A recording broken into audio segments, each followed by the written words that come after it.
Today, we're diving into something that literally surrounds us every moment, but we rarely tune into consciously. What we're exploring today is how our five senses are actually gateways to healing, not just passive receivers of information. Whether you're creating, parenting, building relationships, chasing goals, or growing a business, your nervous system is the foundation of everything you do.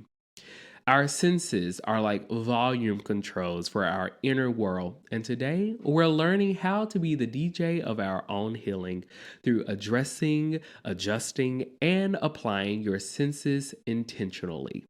Welcome to Adjusting. Welcome to Adjusting, a safe space for candid conversations about mental health and well being with your host, Justin G. Nelson. Whether you're recovering from trauma, redefining your purpose, managing mental health, or simply craving more authenticity, this show is for you. I hope something resonates with you and helps you on your own personal journey. So sit back, relax, and let's start adjusting. And we're back with another episode of Adjusting Podcast with your host, Justin G. Nelson. And this is going to be a great episode. I like this. It takes you back to your inner child when you learn about your five senses. But I want us to tap back into that space from a lens of mental health and how we can use our senses to help us heal. This will be a mix of Western and Eastern philosophy and science and spirituality in this space of adjusting. So I hope you're ready for that. Before we get into the nitty gritty, I want to thank TJ with Tea with TJ podcast for editing all of my stuff. He is the brains behind a lot of the edits and things. So thank you, TJ. If you want to support me in other ways, you can do so by following my other pages, my vegan lifestyle page, which is Earthy and Cultured. There, I'm going to start sharing more holistic things because I'm getting back into like my tinctures, essential oils, and those holistic things. So follow me there. If you want to support my branding and marketing, you can do so by following Type J Marketing, which is undergoing a huge change with things and structure. Because, yeah, that's another episode for another day. If you want to follow my creative journey as a performer, journeying back to Broadway and TV and film, you can do so by following at Justin G. Nelson. If you like books or anything, follow my Substack where I have a section called Just Vibes. I'm really tapping back into my blackness as a 36-year-old who I don't want to say turn a blind eye because I know what racism is, but to the nitty gritty of it, like I had a good conversation with Ebony about this. So reading more about just our culture and the history and things like that. So I'm gonna talk about that on Just Vibes as well. And also just follow my adjustingpod.substack.com, where it's my blog where we have adjusted perspectives and adjusted annotations. Working on those affirmations this month was wild. Wow. And the affirmation videos take a long time to make. I didn't realize until I made the first one. So I have to be in that space to make those. But when I drop them, I'm just going to drop 3 videos at this point. So that's that.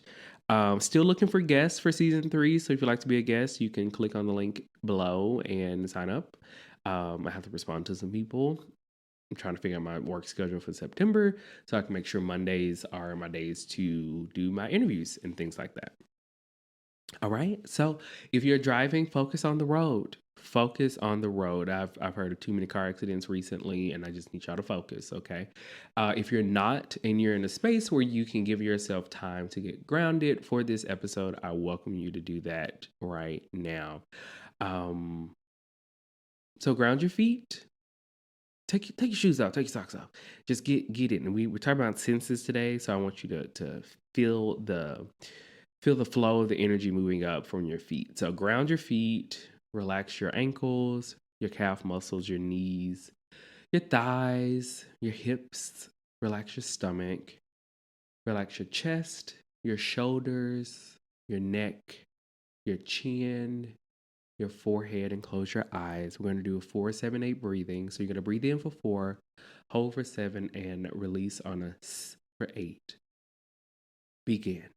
Breathe in, 2, 3, 4. Hold it, 1, 2, 3, 4, 5, 6, 7. Out and 1, 2, 3, 4, 5, 6, 7, 8. Let it all out. Let all of that cycle out. Blah, let it out. And one more time, a little slower this time. I'm going to breathe in, 2, 3, 4. Hold it, 1, 2, 3, 4, 5, 6, 7. Out, 1, 2, 3, 4, 5, 6, 7, 8. Yay. Okay, great. Oh, I forgot to mention, thank you to those who were able to come to the Darkness Rising, the Juke Joint panel discussion. It was an amazing experience. I'm grateful to have been on the panel of diverse men. We had an artist, singer, activist. We had a dancer. We had someone else in the mental health space. And we had me, And it was great. It was my first panel in this world of mental health, and I'm praying for more opportunities. Please be sure to support Darkness Rising Project. They are a 501c3, and they are doing the work for the Black community. If you're someone who is looking for therapy, they have initiatives and programs and funding set up that is able to give people therapy opportunities. I don't want to speak too much about the organization because I don't want to misquote anything, but visit their website for more information. Okay, great. All right, so let's set the stage for today's episode. All right, so imagine walking into one of your favorite spaces, whether it's a library, someone's home, church, your work office space. I know it's weird, but classroom, something. And everything you see, the smell of the space, the touch of the couch, the chair, the desk, your favorite mug.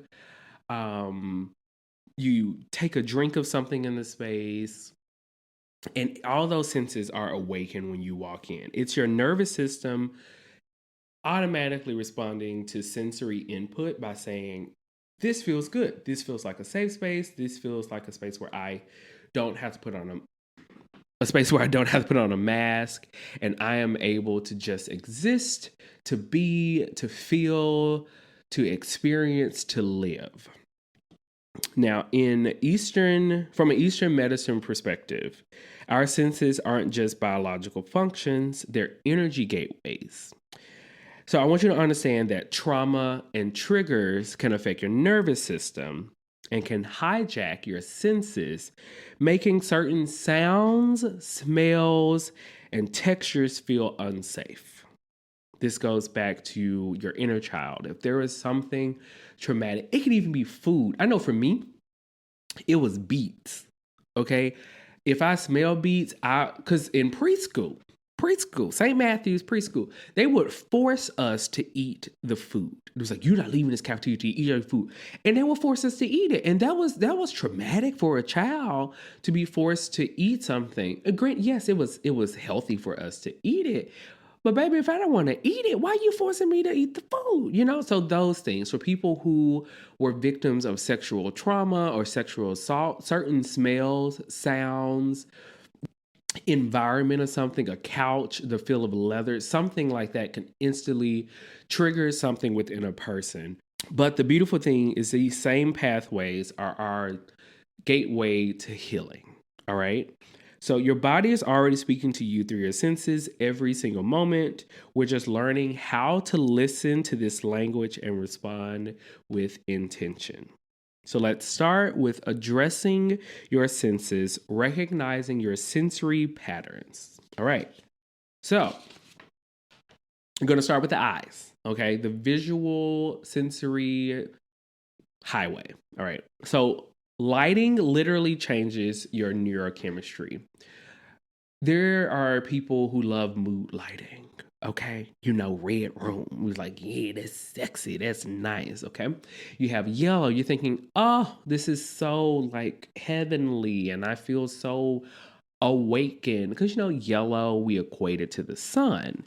So fluorescent lights can spike your cortisol levels, why soft, warm light signals safety to your nervous system. That's why sometimes people don't understand, like with lighting, you have like a soft white light, you have an outdoor light, you have a regular white. These are just like your everyday lights in your home. Those affect things. I know we sometimes look at it as like home interior kind of thing, but if you are intentional about your lighting, then you'll notice like, no, like this really makes me feel a little better. And that just goes back to the science of lighting. Colors carry vibrational frequencies that either energize or drain your system. And I love the trend going on right now with people finding their color palettes and I'm a warm autumn, or I'm a warm spring, or blah blah blah. I don't see enough black people doing that, so I need some more black people to jump in this train. But we know what we look good in. Okay, I look good in olive green. I look good in red. I don't like a lot of red, but I look good in it. I look good in gray. So it's just like those things we say these are our power colors. But with science and even mental health, these colors evoke a sense of confidence, a sense of power. When you know you have on your power color, you mean business. Okay? And it shifts everything in your nervous system, your brain, and everything's just like, yes, now is the time. Natural light exposure, especially early morning sunlight, regulates our circadian rhythm and supports healthy hormone production. So this is why I'm always just like, go for a walk in the morning before it's too hot, or if it's too cold. Find what temperature works for you. But going for a walk, getting that sunlight on your skin, it's a game changer. Okay, but wear sunscreen. Okay, we don't need sun cancer, skin cancer, stuff like that. And visual clutter creates mental clutter. So we talked about last week adjusting your space, but your brain is constantly processing everything in your visual field. This is why I'm saying you cannot create in a place of clutter. When your eyes see clutter, your brain is thinking that's a lot of shit to process. When your eyes see space and emptiness, your brain sees a field of opportunities, a field where you can explore, create, grow, and prosper. So, what are you choosing today? Are you choosing to prosper? Or are you choosing to dwindle in the past because of the clutter? You decide. Great. Now we're going to talk about sound. So, your auditory landscape.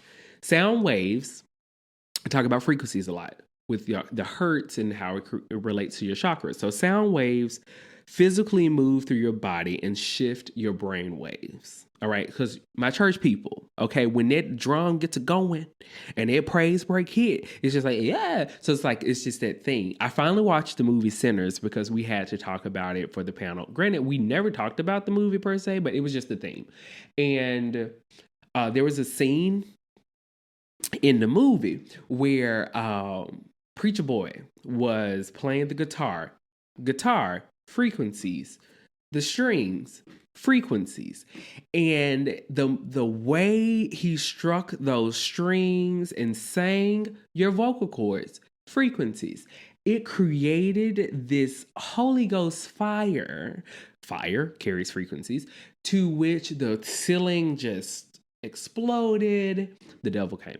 Sorry, spoiler alert. And then everyone was just dancing, but the dance rhythms was from a place of frequency and release. So I just want y'all to see that like all of this is connected in one way or another. But your nervous system categorizes sounds as either safe or threatening based off past experiences or evolutionary programming. So when there is like a high pitch frequency, I live in New York, and we know that living in New York brings certain things to your living situations, of which I have discovered mice. I'm just going to say mice. And I bought these things off Amazon. 1-star review, by the way. And they're supposed to be like mice frequency thingies where like it's supposed to give off some high pitch wave that humans can't hear, but mice can. Maybe mine is on mute. I don't know, but they can't hear it. But there are also like other frequencies that deter like dogs and things like that. So those are harsh sounds. For us, it can be a certain song that was played through a traumatic experience, and it just caused you to like, turn it off. I don't want to hear it. Sometimes it's an artist that you just don't like. I won't say who that is, but it happens. So, certain frequencies, like those used in sound healing, can actually help reset your nervous system and promote cellular repair. So, at night, I've started listening to more frequencies for like deep sleep, healing. I remember when Grabavoy numbers were a thing, and then people say that wasn't a thing. They worked for me. I ain't gonna lie, they work for me. I like them, but there are certain playlists. I'm leery sometimes of those playlists. They can say they are a certain frequency, and they can be something else. Also referencing centers again. The vampires knew the sound they were looking for. That was just a good movie. I want to talk about the movies more, but they knew the sound they were looking for and the way it was giving off a certain energy. That was just like, yeah, that energy. I want that energy to use it for bad. Whew, there's the thing. There's a message. Anyway, background noise versus intentional sounds make all the difference. So that's why I talked about adjusting your playlist and how I listen to lo-fi music sometimes when I'm creating because I don't want the additional lyrics or things to throw me off, but also certain background noises and types of music can help keep your nervous system or keep your anxiety low while you're working on something stressful. So next we're going to talk about touch in your nervous system. So touch is considered your nervous system's love language. Touch is the first sense we develop and how we initially learn about safety and connection in the world. The biggest example of touch is when someone says, "Don't touch that, it's hot." I think heat is the first type of touch that we learn as a child. And then your bald head self decides to touch the eye or touch the pie or touch the skillet because you're curious about what is heat, what is hot, what is ouch. You touch it, burnt. Look at you, hard headed and burnt. But temperature changes send direct signals to your vagus nerve, which controls your rest and digest responses. Texture sensitivity often indicates nervous system overwhelm or trauma stored in the body. Pressure and weight can be incredibly regulating, which is why weighted blankets work and why some people crave tight hugs. I love my weighted blanket. Okay, love it. So while we're in the addressing section of it all, I went to a workshop. What was the panel discussion the other day? It was with Heart, Body,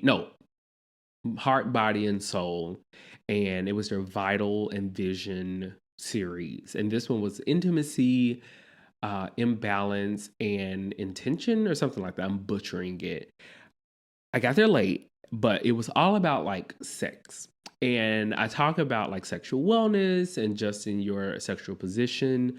But one of the panelists talked about Sex, Love, and Goop. And I watched it a couple of years ago. And I found it fascinating that I was talking about senses this week and they were talking about that series. And so when it comes to touch in your nervous system, touch is a huge part of sex.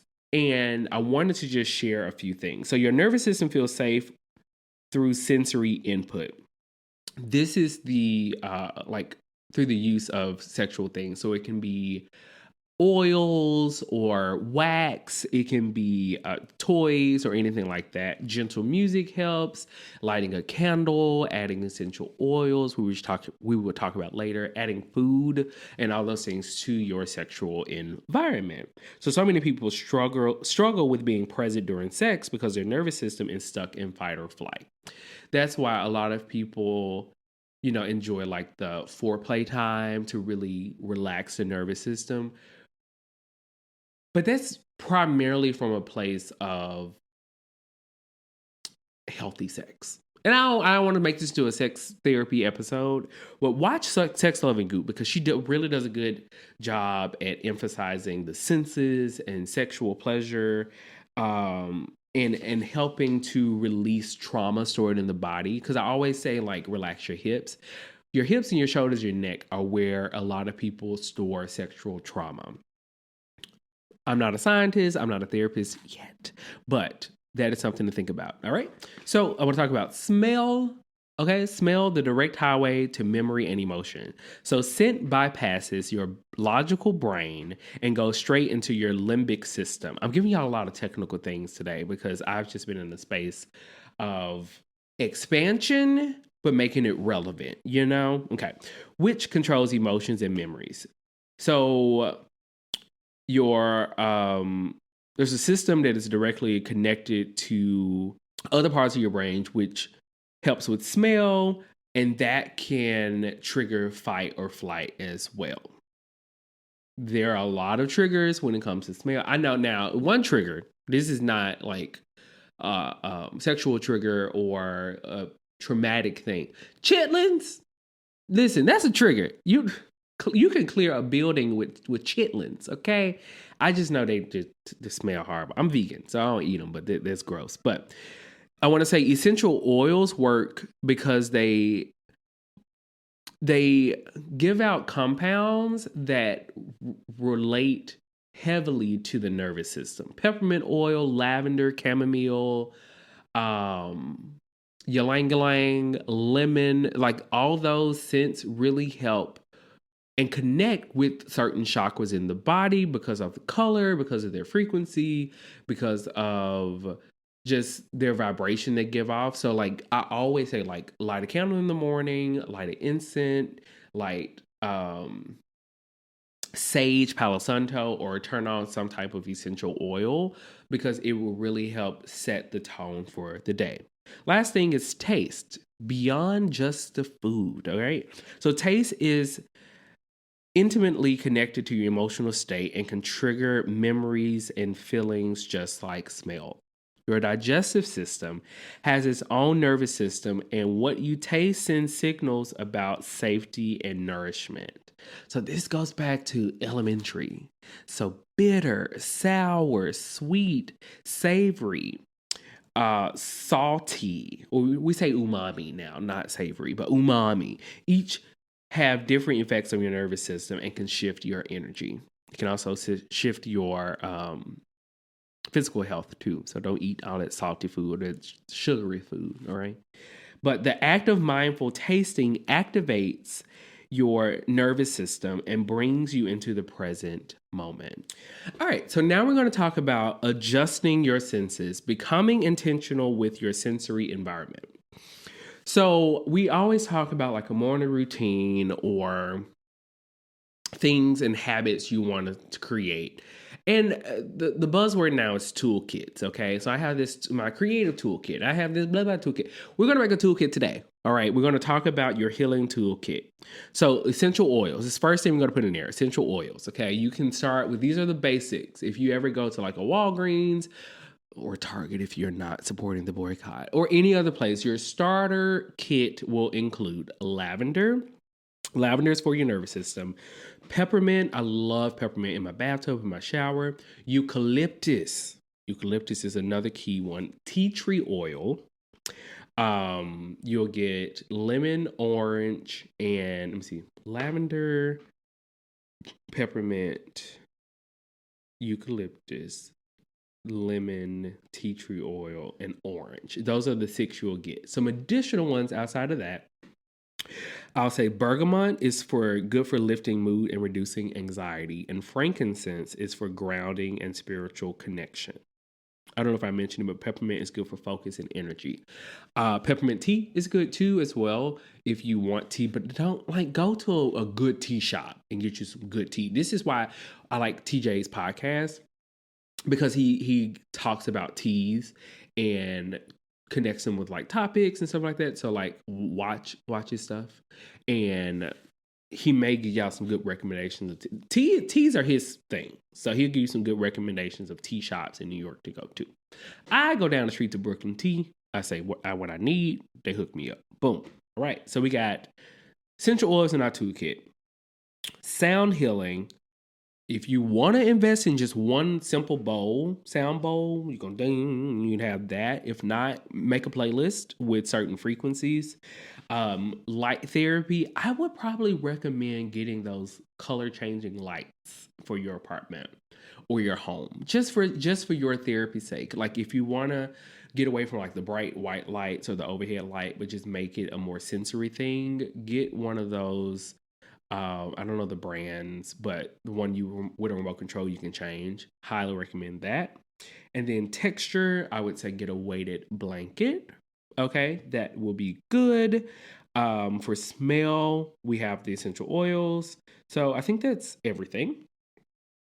And then for your morning check-ins, so do a body scan and just see what type of mood you're in when you wake up. If you have a headache, you don't need no light. You need to just chill with some peppermint oil, some lo-fi music, and a weighted blanket. Okay, but if you are in it to win it, get some sunlight. We're gonna check the temperature and see what type of sun we can do, what type of smells we need. I like to start with either a peppermint or no, I like my Palo Santo incense for the morning. Yeah. Or I have like a rose one I do in the morning. Yeah. So we're going to do that in the morning. Okay.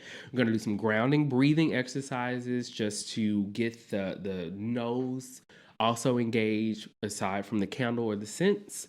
A little stretching. Okay. That's the feel. We're going to stretch some and then do a sensory audit of your space, walk through the environment and notice what sounds are constantly playing in the background, what scents are present or missing. How does the lighting make me feel? What textures surround me? What visual elements are either calming or chaotic?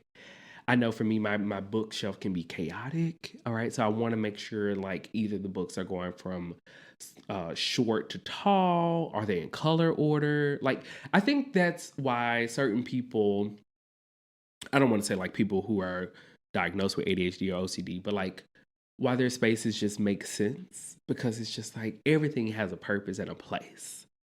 And everything in your life should have a purpose and a place. Word of God for the people of God. A sensory audit can also mean checking into your body's responses. Does this space make your shoulders tense up? Does it help you breathe deeper? Does it make you want to stay or leave? That is awareness. That is sensory audit. Okay. If you walk in a place and the music too loud or it smells like straight up weed, your body be like, we should leave. We should leave. If you walk in a place and it's just too many people and you're just like, there's not enough space in here. Like I'm feeling claustrophobic, you should leave. So quick resets for when you're feeling triggered or overwhelmed. Carry a small essential oil roller. You can make one. You can get them. They sell them. Like get one for instant calm. There are some that are like anxiety relief sticks. You can either get like a spray and just like lightly spray it on. You don't want to offend people around you, but get some like that. Cold water on your wrist to help reset your nervous system, or find a texture that grounds you, like a smooth stone in your pocket or your crystals. If you're into crystals, that's really good to have. So for my overwhelmed parent or parents that are listening, create sensory pockets of peace in your home. It can be your book nook It can be the side of your bed. It can be whatever you need that allows you a time to check in with you so that you can reset and not hurt your kids. Okay. Creative sensory environments that unlock flow states that aren't just about having a pretty workspace. It can be just a candle scent or just time on your couch. Just stepping away from your work is a huge step in unlocking and unblocking some things. So find times, find space for that. Couples, shared sensory rituals that bring you closer might include cooking together. Get out my kitchen. That's not, you can help me plate the food, you can help me prep the food, but when it comes to cooking, get out. Get out. Okay. Or really savoring taste. Wine, like be fake wine influencers. Just like, oh, let's taste these wines and see what we can taste. Like doing those things is fun, it's cute, but it's also sensory. Includes sensory. And for my goal setters and entrepreneurs, use scents and sounds to anchor peak performance states. Choose one scent for deep work sessions. Mine is a teak wood mahogany or a cedar wood. Love those.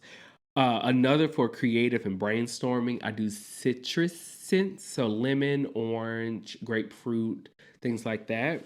And then a specific music, like I said, mine is lo-fi, that helps you focus so you can access on demand. All right? All right, so we've talked about adjusting and addressing. So now we're going to apply these things for a grounded and whole future you. I'm always going to build on the whole you pyramid. All right. So, number one, start small. You don't have to go out and get a sound bowl, your essential oils, a new playlist, some food, a weighted blanket, and all that today. One thing at a time. All right. Because for some of y'all, everything might be together and you need that one missing piece to the puzzle. It might be two things. I don't know. But we're going to start small. Start small for a big impact.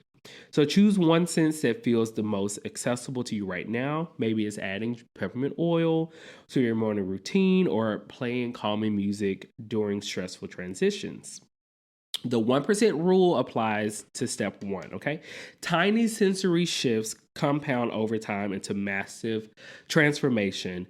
So don't underestimate the power of small, consistent changes. Boom. Track how you feel with these small shifts. See how they affect your energy, your mood, your overall sense of well-being, your presence, how you present yourself in a space, and see if these things are working. Number two, so we're going to create sensory anchors for your future self. So design specific sensory combinations that represent a version of yourself you're becoming.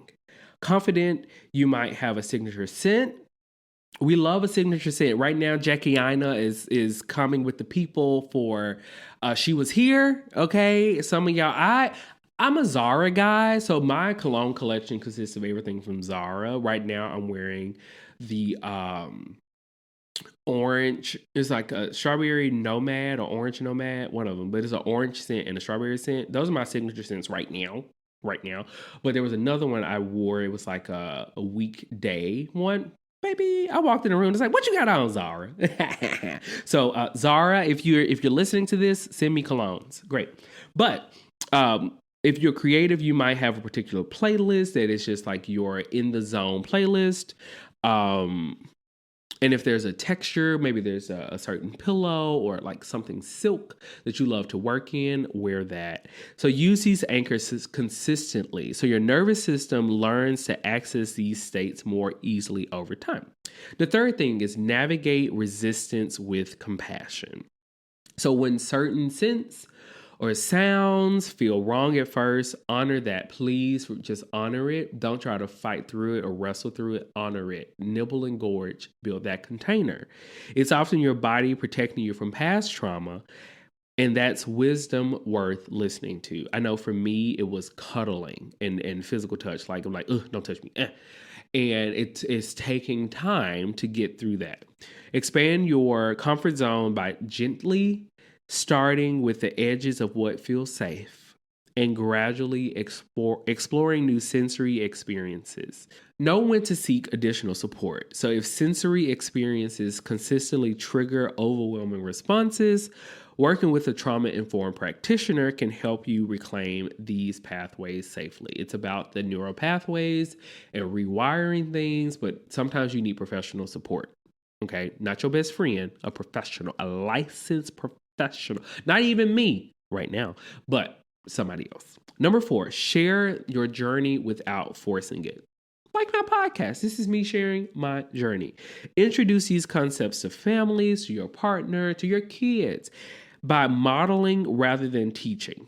Let them experience the calmer, more regulated version of you that emerges from the work. Be the change you wish to see in the world. So if you wake up and go for a walk, your partner is just like, where you going? I'm going for a walk. And no, you didn't do anything. I'm just going for a walk. You can join me if you want. If not, don't bother me. Those things, those ways, okay? Remember that your sensory healing creates ripple effects that naturally inspire others without you having to convince anyone. Show up as the new you every day and watch how people adjust. Build a sustainable sensory practice. So integrate sensory awareness into routines you already have rather than adding more to your plate. One more time, integrate sensory awareness into routines you already have rather than adding more to your plate. Notice scents while you brush your teeth. Feel textures while you get dressed. Listen intentionally while you commute. So find a good podcast like mine or audiobook or something that you can listen to, whether it's a self-help book or something, or it could just be music that is grounding and calming to your nervous system. Like, there are ways to integrate things into your practice already without creating something new and overwhelming your nervous system. Great. Create backup plans for difficult life seasons. What works when you're stressed, traveling, sick, or in transition might be different from your ideal routine. And trust your body's changing needs. Some days you'll crave energizing scents and bright lights. Other days you'll need soft sounds and gentle textures. And that's perfect. Okay, so as we wrap up today's exploration with the senses, I want to leave you with this. Pick one sense this week as we're leading up to Labor Day, okay?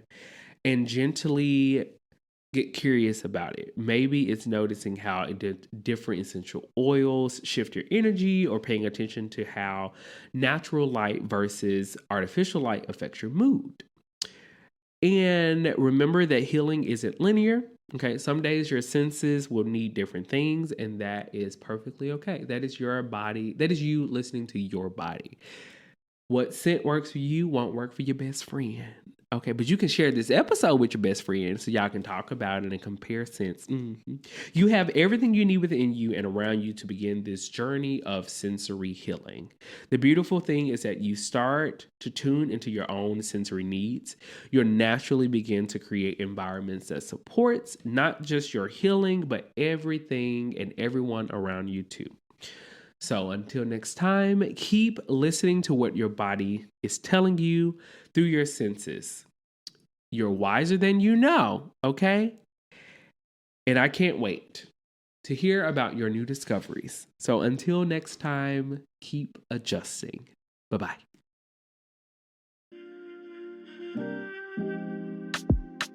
Thanks for tuning in to this week's episode. I hope you take something away to help you make the adjustments you need. Before you go, please take a quick second to share this with someone you care about. And if you can, please leave a 5-star rating and review on whatever platform you're listening to this on. For more information about adjusting or to inquire about being a guest, head over to adjustingpod.com. Until next time.